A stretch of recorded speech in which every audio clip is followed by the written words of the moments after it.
नमस्ते दोस्तों और विद्यार्थियों। वेगली एकेडमी के आधिकारिक यूट्यूब चैनल पर आपका स्वागत है। आज के इस विशेष विस्तृत विश्लेषण में हम भारतीय संविधान के उन महत्वपूर्ण संशोधनों की गहराई में उतरेंगे जिन्होंने इस देश की दिशा तय की है। और हमारा उद्देश्य सिर्फ आपको तथ्यों की एक लंबी चौड़ी सूची देना नहीं है। बिल्कुल नहीं। हम चाहते हैं कि आपको विषय की एक ऐसी समझ मिले जिससे न केवल आपकी यूपीएससी, एसएससी या स्टेट पीएससी जैसी परीक्षाओं की तैयारी आसान हो जाए, बल्कि इसके पीछे का जो विज्ञान है, जो कारण है, वो आपको जीवन भर याद रहें। हाँ, क्योंकि रटने से ज्यादा समझना जरूरी है। और वागला एकेडमी पर हमारा हमेशा से ही फोकस रहता है। मतलब हस्तलिखित नोट्स वाली वो फील, गहन शोध पर आधारित बिल्कुल सटीक जानकारी और कॉन्सेप्ट्स की क्लैरिटी। तो ये समझना सबसे ज्यादा जरूरी है कि बदलाव होते क्यों हैं।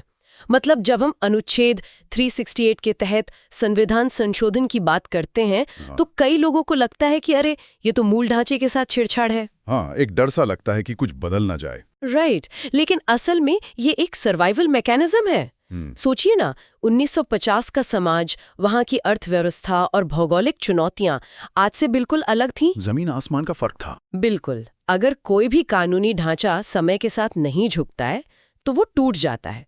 तो अनुच्छेद 368 वो लचीलापन है जो संविधान को टूटने से बचाता है। क्या बात है।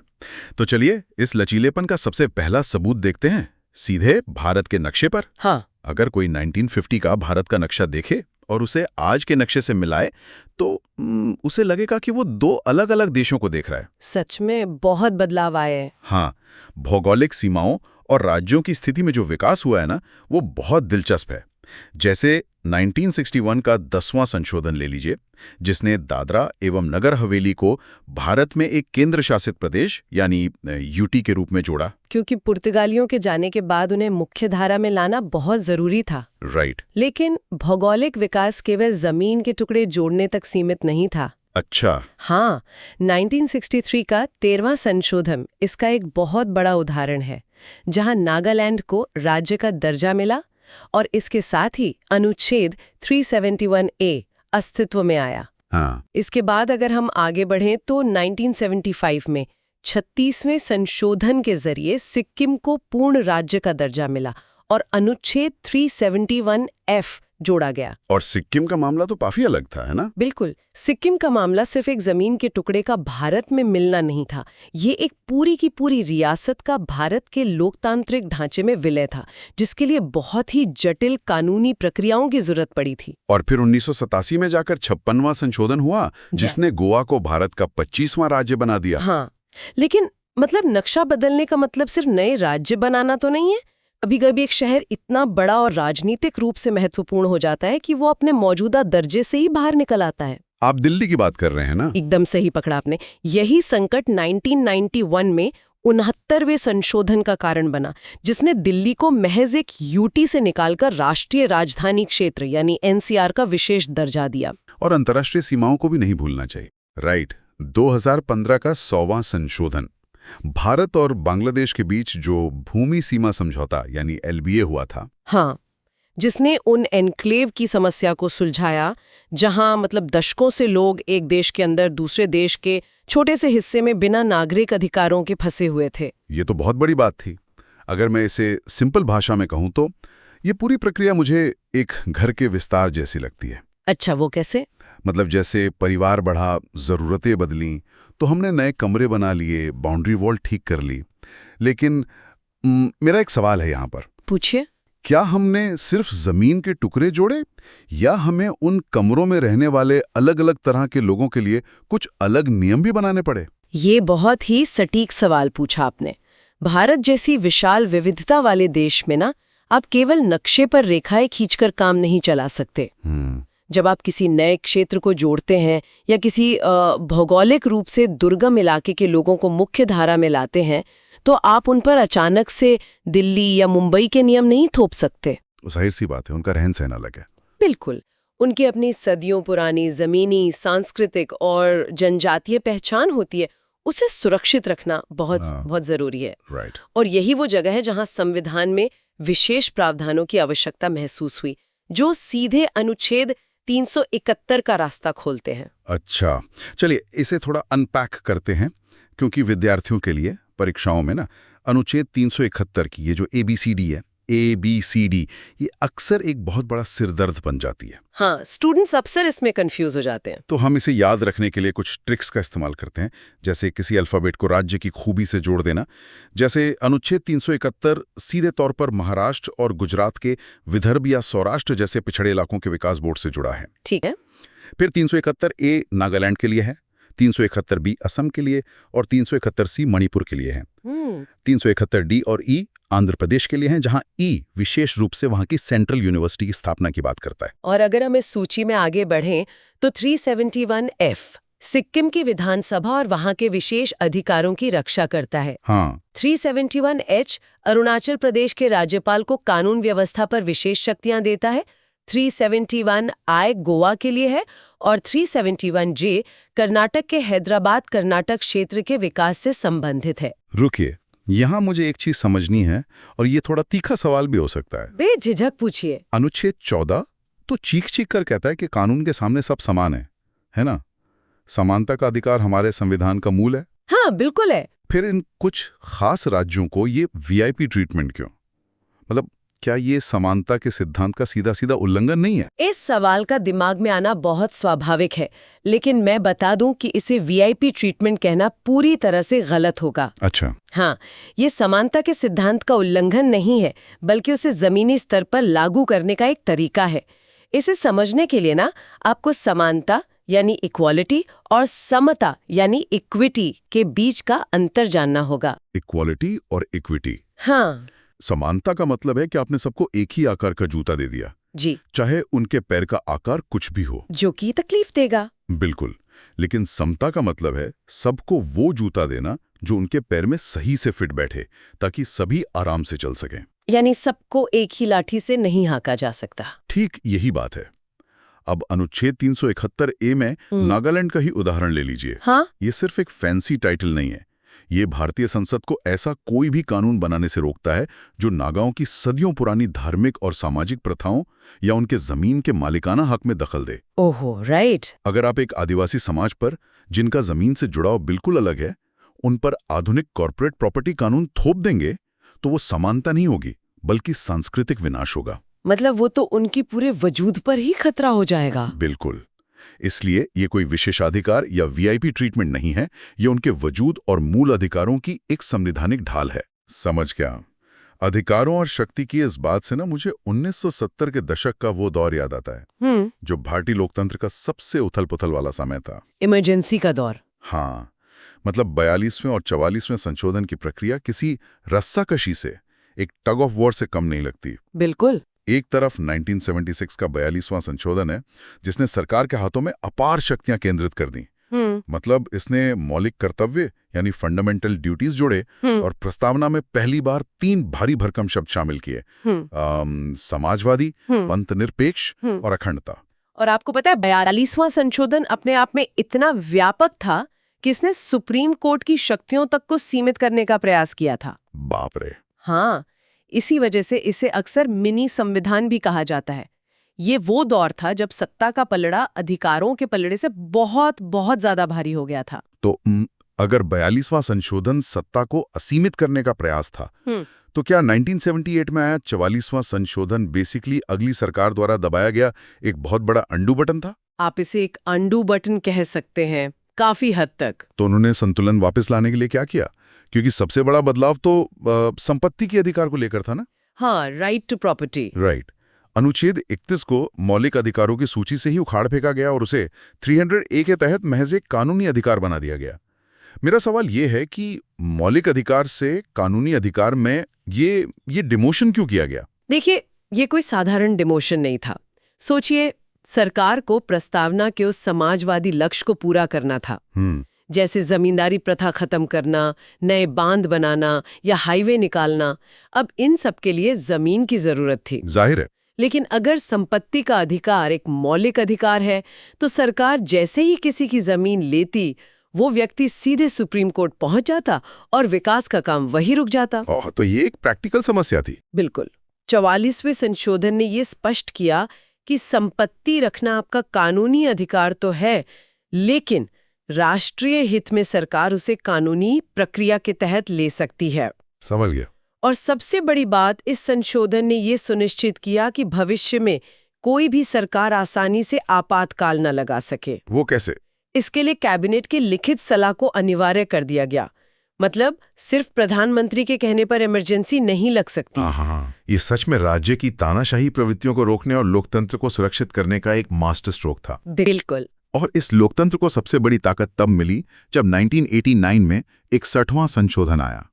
मतदान की आयु 21 वर्ष से घटाकर 18 वर्ष कर दी गई। ये एक बहुत ही क्रांतिकारी कदम था। मतलब आप सोचिए, रातों रात लाखों युवाओं के हाथ में ये तय करने की ताकत आ गई कि देश कौन चलाएगा। ये सिर्फ उम्र का एक नंबर बदलना नहीं था, ये युवा सोच को नीति निर्माण का हिस्सा बनाना था। और नागरिक सशक्तिकरण का वो दौर लगातार आगे बढ़ा जिसका सबसे गहरा प्रभाव हमारी शिक्षा पे पड़ा। हाँ। क्या आपको संविधान सभा के सलाहकार BN राव का वो सिद्धांत याद है जहां उन्होंने अधिकारों को 2 अलग-अलग हिस्सों में बांटने की बात कही थी? हाँ, BN राव जी ने कहा था कि हमारे पास 2 तरह के अधिकार होने चाहिए। पहले वो जो न्यायोचित हों, मतलब जस्टिशिएबल, यानी अगर आपको वे न मिलें तो आप कोर्ट का दरवाजा खटखटा सकें, जैसे हमारे मौलिक अधिकार। बिल्कुल। और दूसरे गैर न्यायोचित, यानी नॉन जस्टिशिएबल, जो सरकार के लिए एक लक्ष्य की तरह हों, जिन्हें पूरा करना उनका कर्तव्य तो है, लेकिन अगर पैसा या संसाधन न होना तो आप सरकार पर मुकदमा नहीं कर सकते।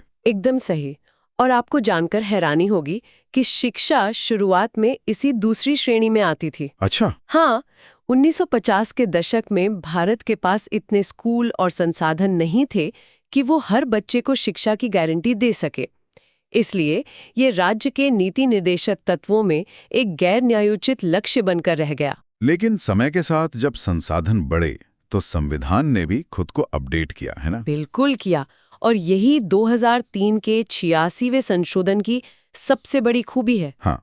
इसके पीछे ना मोहिनी जैन बनाम उन्नी कृष्णन जैसे ऐतिहासिक सुप्रीम कोर्ट के मामलों का बहुत बड़ा हाथ था। राइट, वो बहुत फेमस केस है। हाँ, जिन्होंने साफ कर दिया था कि सम्मान से जीने के अधिकार में शिक्षा का अधिकार भी शामिल है।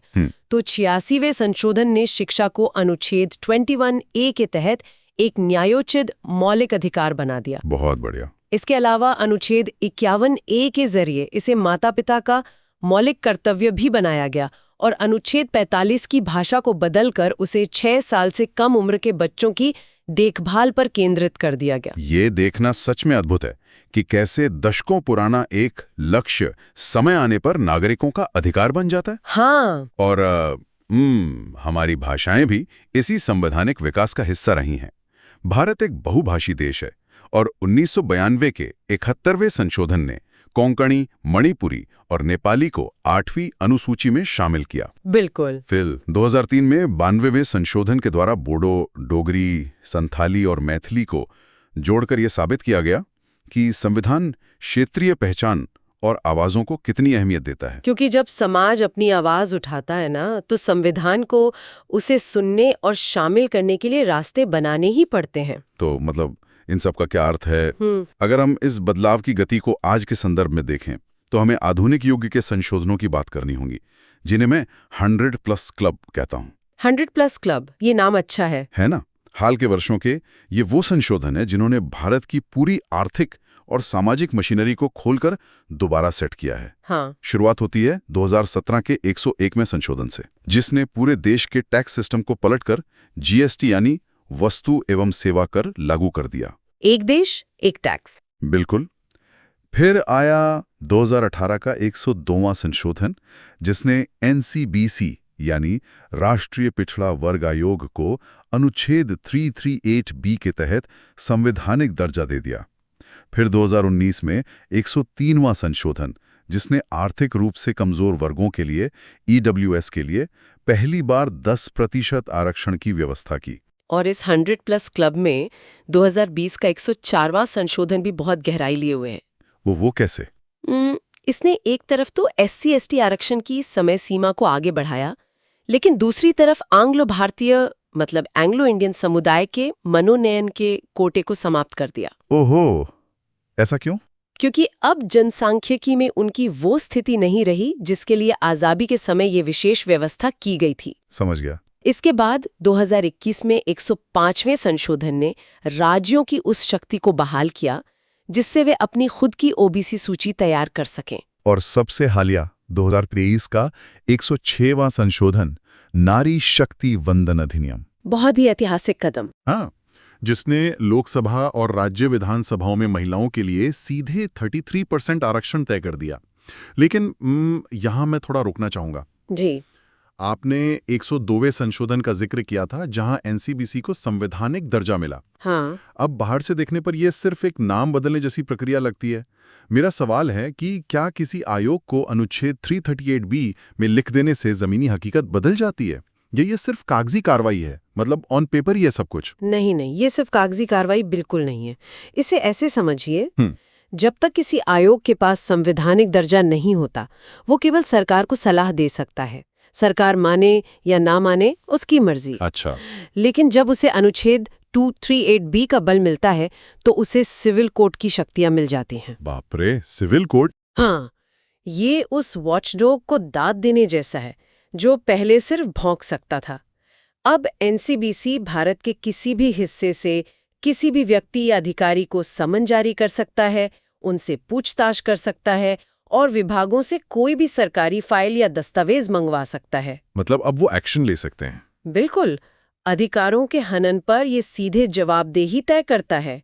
तो इसका प्रभाव कागजी नहीं है, बहुत ही व्यवहारिक और शक्तिशाली है। कमाल की बात है।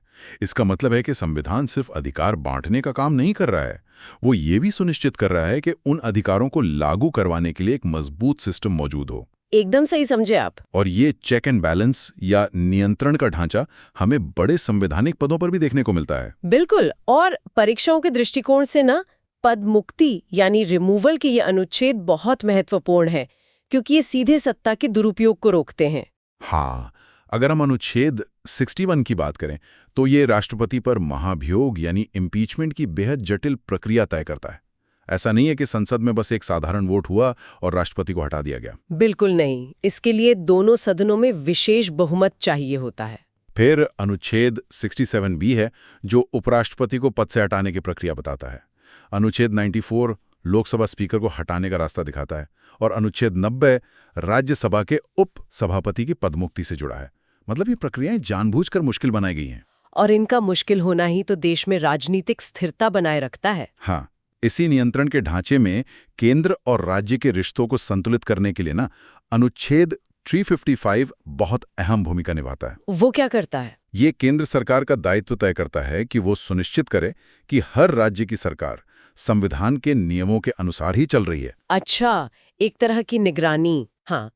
और अगर हम 1971 के 24वें संशोधन को देखें तो उसने एक और महत्वपूर्ण संतुलन स्थापित किया। वो कैसे? उसने ये अनिवार्य कर दिया कि अगर संसद अनुच्छेद 368 के तहत संविधान में संशोधन करके कोई बिल राष्ट्रपति के पास भेजती है तो राष्ट्रपति को उस पर अपनी सहमति देनी ही होगी, वो उसे रोक नहीं सकते। यहाँ आकर बात सच में बहुत दिलचस्प हो जाती है। जब हम शासन, संतुलन और सत्ता की बात कर रहे हैं ना, तो प्रधानमंत्री की भूमिका पर नजर डालना हैरान करने वाला है। हाँ। आमतौर पर हम सोचते हैं कि प्रधानमंत्री कैबिनेट मीटिंग लेते हैं और विदेश दौरे करते हैं, लेकिन क्या आप जानते हैं कि प्रधानमंत्री सीधे तौर पर कितने सारे महत्वपूर्ण निकायों के अध्यक्ष होते हैं? लिस्ट बहुत लंबी है। बहुत लंबी। जरा इस लिस्ट को सुनिए। नीति आयोग, राष्ट्रीय एकता परिषद, 1990 में स्थापित अंतर्राज्यीय परिषद, राष्ट्रीय गंगा परिषद, राष्ट्रीय वन्य जीव बोर्ड, राष्ट्रीय आपदा प्रबंधन प्राधिकरण, राष्ट्रीय जल संसाधन परिषद, परमाणु ऊर्जा विभाग, अंतरिक्ष विभाग और राष्ट्रीय निवेश कोष। बिल्कुल। मतलब ये लिस्ट खत्म ही नहीं होती। एक ही व्यक्ति को इतने सारे अलग अलग विभागों का सीधा प्रमुख बनाने के पीछे क्या तर्क हो सकता है? देखिए, इसका कारण ये है कि शासन कोई अलग अलग कमरों में चलने वाली प्रक्रिया नहीं है। जब आप गंगा नदी के पुनरुद्धार या अंतरिक्ष विज्ञान या किसी बड़ी राष्ट्रीय आपदा की बात करते हैं तो ये मुद्दे किसी एक मंत्रालय के दायरे में सिमटकर नहीं रह सकते। जाहिर सी बात है। इनमें पर्यावरण, वित्त, विज्ञान और गृह मंत्रालय सबका काम जुड़ता है। अगर अलग अलग विभाग आपस में उलझते रहेंगे तो नीतियां लागू कैसे होंगी? हाँ, फाइलें घूमती रह जाएंगी। बिल्कुल। इसलिए संविधान और कानून की दूरदर्शिता ये है कि वो प्रधानमंत्री को इन क्रॉस कटिंग मुद्दों के लिए एक सेंट्रल नोड मानता है, ताकि फैसले बिना किसी विभागीय लाल फीताशाही के तुरंत लिए जा सकें। ये वाकई एक अलग नजरिया है सोचने का। और जब हम विभिन्न क्षेत्रों को जोड़ने की बात कर रहे हैं ना, तो परीक्षाओं के लिए कुछ ऐसे विविध कथ्य या सरप्राइज एलिमेंट्स भी होते हैं जो सीधे पूछ लिए जाते हैं। हाँ, जो अक्सर आउट ऑफ द बॉक्स लगते हैं। जैसे न्यायपालिका के क्षेत्र से यंग लॉयर्स एसोसिएशन बनाम केरल राज्य का मामला। सबरीमाला केस। हाँ, ये कोई आम केस नहीं था। ये सबरीमाला मंदिर में महिलाओं के प्रवेश और सदियों पुरानी धार्मिक मान्यताओं और आधुनिक समानता के अधिकारों के बीच के टकराव से जुड़ा बहुत बहुत बड़ा ऐतिहासिक फैसला था। और अगर हम कृषि और पर्यावरण की तरफ देखें तो शून्य बजट प्राकृतिक खेती यानी जीरो बजट नेचुरल फार्मिंग का कॉन्सेप्ट आजकल बहुत चर्चा में है। हाँ, जो सुभाष पालेकर जी के प्रयासों से जुड़ा है। ये बिना रसायनों और बिना भारी खर्च के खेती करने का एक तरीका है जो आज के समय की सबसे बड़ी जरूरत है। और इतिहास के पन्नों से भी तो सीधे सवाल आते हैं, जैसे आजाद भारत में किसी राज्य की पहली महिला राज्यपाल कौन थी? सरोजिनी नायडू। बिल्कुल सही, जिन्होंने 1947 से 1949 तक उत्तर प्रदेश का ये अहम पद संभाला था। और अगर हम इतिहास से सीधे भविष्य की ओर छलांग लगाएं जी, तो आज हर तरफ एआई यानी आर्टिफिशियल इंटेलिजेंस की चर्चा है। हाँ, हर जगह बस एआई ही है। क्या आप जानते हैं कि एआई का जनक किसे माना जाता है? इसका श्रेय जॉन मैकार्थी को जाता है। तो इन सारे अलग अलग तथ्यों को अगर आप एक साथ रख के देखें ना, तो आपको समझ आएगा कि भारत का शासन और संविधान किसी एक दिशा में नहीं चलता। हाँ, ये एक ऐसा विस्तृत और लचीला ऑपरेटिंग सिस्टम है जिसे न्याय जैसे सबरीमाला केस, पर्यावरण जैसे प्राकृतिक खेती, इतिहास और भविष्य की तकनीक जैसे एआई, इन सबको एक साथ संभालना है। बिल्कुल सही कहा आपने। तो दोस्तों और विद्यार्थियों, आज की इस चर्चा को अगर हम समेटें तो हमने देखा कि कैसे भारत का संविधान महज कागजों का पुलिंदा नहीं है। बिल्कुल नहीं। ये भौगोलिक सीमाओं के विस्तार से लेकर जैसे सिक्किम और गोवा का जुड़ना, नागाओं की जमीन की रक्षा करने, सत्ता के दुरुपयोग को रोकने, महिलाओं को विधानसभाओं में उनका हक दिलाने और जीएसटी जैसे आधुनिक टैक्स सिस्टम को लागू करने तक लगातार खुद को ढालता आया है। समय के साथ अपडेट होता रहा है। हाँ, और परीक्षाओं में जब आप सिर्फ अनुच्छेद या संशोधन रटते हैं ना, तो वो भूल जाते हैं। लेकिन जब आप ये समझ लेते हैं कि वो बदलाव क्यों हुआ, तो वो आपके दिमाग में हमेशा के लिए छप जाता है। और इस चर्चा का अंत मैं एक ऐसे विचार के साथ करना चाहूंगी जो BN राव जी के उसी सिद्धांत से जुड़ा है जिसकी हमने पहले बात की थी। अच्छा। हाँ, हमने देखा कि कैसे समय और संसाधन बढ़ने पर शिक्षा का अधिकार एक गैर न्यायोजित लक्ष्य से उठके अनुच्छेद 21A के तहत एक पूर्ण मौलिक अधिकार बन गया। बिल्कुल। अब जरा सोचिए, आज हम जॉन मैकार्थी के एआई और डिजिटल युग में जी रहे हैं जहां इंटरनेट के बिना जीवन असंभव सा है। एकदम। और दूसरी तरफ प्रदूषण एक बहुत बड़ा संकट है। तो आप लोगों को क्या लगता है, क्या आने वाले कुछ सालों में इंटरनेट तक पहुंच का अधिकार या स्वच्छ हवा में सांस लेने का अधिकार भारतीय संविधान का अगला बड़ा संशोधन बनेगा? ये तो सोचने वाली बात है। क्या ये वो अगला नया अनुच्छेद होगा जो भविष्य के विद्यार्थियों को अपनी परीक्षाओं के लिए याद करना पड़ेगा? ये सच में एक ऐसा सवाल है जो दिमाग के कई दरवाजे खोल देता है। मतलब क्या इंटरनेट सच में ऑक्सीजन जितना जरूरी हो गया है कि वो मौलिक अधिकार बन जाए? आप लोग इस बारे में सोचिएगा जरूर। हाँ। ठीक उसी तरह जैसे संविधान एक जीवित दस्तावेज है, हमारे और आपके सीखने की ये प्रक्रिया भी कभी रुकनी नहीं चाहिए। बिल्कुल, सीखते रहना चाहिए। वैगले एकेडमी के इस विस्तृत विश्लेषण से जुड़े रहने के लिए आप सभी का बहुत बहुत धन्यवाद। इसी तरह पढ़ते रहिए, अपने कॉन्सेप्ट्स क्लियर करते रहिए और सबसे जरूरी सवाल पूछते रहिए, क्योंकि जो नियम और किताबें आज हमें स्थिर और पुरानी लिखती हैं, कल वे बदलाव की एक नई कहानी लिख सकती है। मिलेंगे अगले डीप ड्राइव में।